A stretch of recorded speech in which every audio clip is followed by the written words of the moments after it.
ನಾವು ನೋಡ್ರಿ ಒಂದು ಉದ್ಯಮ ಮಾಡ್ತಾ ಇದೀವಿ. ಟ್ರ್ಯಾಕ್ಟರ್ ಶೋರೂಮ್, ಜಾಂಡರ್ ಟ್ರ್ಯಾಕ್ಟರ್ ಶೋರೂಮ್ ಇದೆ. ಡಿಸ್ಟಿಕ್ ಅಥರೈಸ್ ಡೀಲರ್ ನಾವು ಸತತ ನಿರಂತರವಾಗಿ ದುಡಿತಾ ಇರ್ತೀವಿ. ದುಡಿಮೆ ಒಳಗೆ ನಾವು ಇಷ್ಟು ಪರ್ಸೆಂಟ್ ಅಂತೇಳಿ ಏನೋ ಸಮಾಜ ಸೇವೆ ಮಾಡಬೇಕು.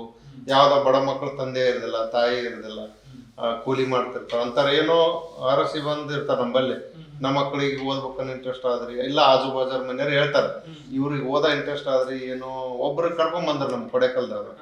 ಈ ಬಾಜು ಒಬ್ಬರು ಈ ತಂದೆ ಇಲ್ಲ, ತಾಯಿ ಕೂಲಿಗೆ ಹೋಗ್ತಾಳ, ಆ ಮಗುವಿಗೆ ಫೀಸ್ ಕಟ್ಟಕ್ಕಿಲ್ಲ ಅಂತಂದ್ರೆ ಬೇರೆ ಒಬ್ಬ ರಕ್ಷಣಾ ವೇದಿಕರು ಅವ್ರು ಕರ್ಕೊಂಡ್ ಬಂದ್ರು. ಈ ಹುಡುಗಿ ಓದ್ಬೇಕನ್ನ ಇಂಟ್ರೆಸ್ಟ್. ಅವಾಗ ಆಯ್ತಪ್ಪ ಫೀಸ್ ಕಟ್ಟೋಣ ಅಂತೇಳಿ ಅವ್ರು ಫೀಸ್ ಕಟ್ಟಿದ್ವಿ.